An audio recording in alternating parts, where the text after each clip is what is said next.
میرے نبی تشریف لے جا رہے ہیں، آپ کو آواز آئی یا رسول اللہ، آپ نے یوں دیکھا کوئی نظر نہیں آیا، پھر آواز آئی یا رسول اللہ، دیکھا تو ایک ہرنی گلے میں رسی چارپائی سے بندھی ہوئی وہ آپ کو پکار رہی تھی، آپ قریب آئے، کیا ہے؟ کہ آپ کا صحابی مجھے پکڑ کے لایا ہے، میں اللہ کی تقدیر پہ راضی ہوں، مطلب ذبح کی جاؤں گی، لیکن میرے چھوٹے چھوٹے بچے ہیں وہ بھوکے ہیں، اگر آپ مجھے چھوڑ دیں میں ان کو دودھ پلا کے واپس آ جاؤں گی۔ تو آپ نے فرمایا اگر تو واپس نہ آئی تو پھر، کہ اگر میں واپس نہ آئی تو اللہ مجھے جہنم میں ڈال دے جیسے انسانوں کو ڈالے گا۔ تو آپ نے اس کی رسی کھول دی اور وہیں بیٹھ گیا، اس نے دوڑ لگائی اور پہاڑوں میں غائب ہو گیا۔ دیر گزر گئی تو آپ نے دیکھا وہ پہاڑ سے اتر رہی تھی اور آ کر کہا یا رسول اللہ میں حاضر ہوں۔ اللہ اکبر، اسے خبر ہے میں کیوں حاضر ہوں۔ یہ ہمارے فیصل آباد کا بازار والا 10 روپے کے پیچھے وہ جھوٹ بولتا ہے کہ زمین آسمان کانپ اٹھتے ہیں۔ آپ نے اس کو رسی سے باندھ دیا اور پھر بیٹھ گئے۔ دیر گزری، وہ صحابی ہے جنہوں نے پکڑا تھا شکار کے لیے، وہ دیکھ کے پریشان ہو گئے، یا رسول اللہ آپ کیسے؟ کہا بھائی میرا ایک کام ہے چھوٹا سا۔ کہا کیا؟ کہ یہ ہرنی میں ہدیہ مانگتا ہوں آپ سے۔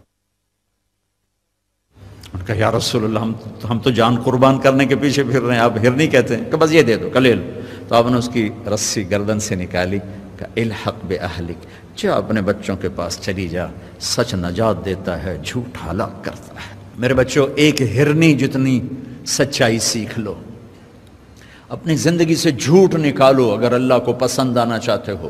نہ تہجد پڑھو، نہ اشراق پڑھو، نہ اوابین پڑھو، فرض نماز کا تو معافی کوئی نہیں، اس کی تو معافی کوئی نہیں، سچ بولو۔ فرض روزے کی معافی کوئی نہیں، مت رکھو تم نفلی روزے، مت کرو تم نفلی حج۔ فرض حج ہے کرو، فرض زکوٰۃ ہے ادا کرو، فرض نماز ہے نہیں چھوڑ سکتے۔ سچ نہ چھوڑو، سچائی نہ چھوڑو۔ جو قوم جھوٹ اور بددیانت کا شکار ہوتی ہے انہیں دنیا کی کوئی طاقت عزت نہیں دے سکتی، چاہے وہ تہجد گزار ہوں اور چاہے وہ دہریے ہوں۔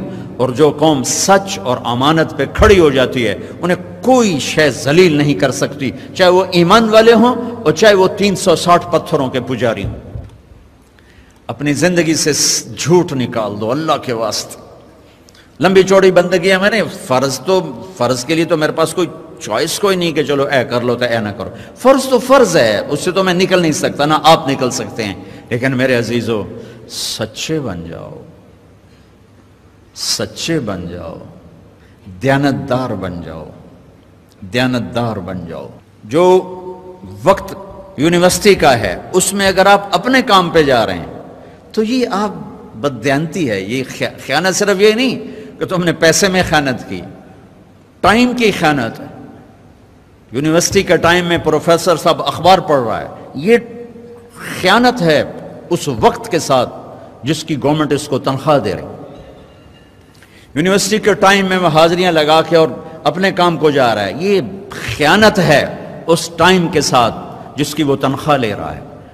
اس کو سرکاری گاڑی ملی ہے، اس کے بچوں کو اسکول چھوڑنے جا رہی ہے، یہ خیانت ہے۔ بددیانتی اللہ کی نظروں سے گراتی ہے جیسے پتھر اوپر سے نیچے آ کر گرتا ہے، اور دیانت آدمی کو لے جاتی ہے 7 آسمان عرشوں تک پہنچا دیتی ہے دیانتداری۔ جو ٹائم یونیورسٹی کا مقرر ہے اس سے اگر آپ گھنٹہ لیٹ آ رہے ہو آپ نے 1 گھنٹے کی خیانت کی ہے۔ خیانت صرف پیسے جوڑ مارنے کو نہیں کہتے۔ آپ نے بچوں کو پڑھانا ہے، نہیں پڑھایا، تم نے پڑھنا ہے، تم آئے پڑھنے کے لیے، یہاں تم کسی اور کام میں لگے ہو، تم نے ماں باپ سے بھی خیانت کی، اللہ سے بھی خیانت کی، اس یونیورسٹی کے ساتھ خیانت کی۔ پروفیسر صاحب یونیورسٹی کے ٹائم میں کسی اور کام میں لگا ہوا ہے، یہ خیانت ہے۔ اگر اللہ اس کے رسول کا پسندیدہ بننا ہے تو میں لمبے چوڑے وظیفے نہیں بتا رہا ہوں، چھوٹی چھوٹی 2 باتیں بتا رہا ہوں۔ سچائی، امانت، سچائی، امانت۔ ہمارے ایک بزرگ تھے، وہ ٹیلی فون کے جی ایم ہو کے ریٹائر ہوئے تھے، وہ تبلیغ کے بھی امیر تھے۔ جب وہ دفتر میں آتے تھے تو تبلیغ کا ایک بول نہیں بولتے تھے کہ بھائی یہ تنخواہ میں ٹیلی فون کی خدمت کی لیتا ہوں، یہاں کوئی تبلیغ کی بات نہیں ہوگی۔ اور جب وہ دفتر سے نکل جاتے کہتے ہیں ہن میرا ٹائم اپنا ہے، ہن کوئی ٹیلی فون کی بات نہیں ہوگی، اب صرف تبلیغ کی بات ہوگی۔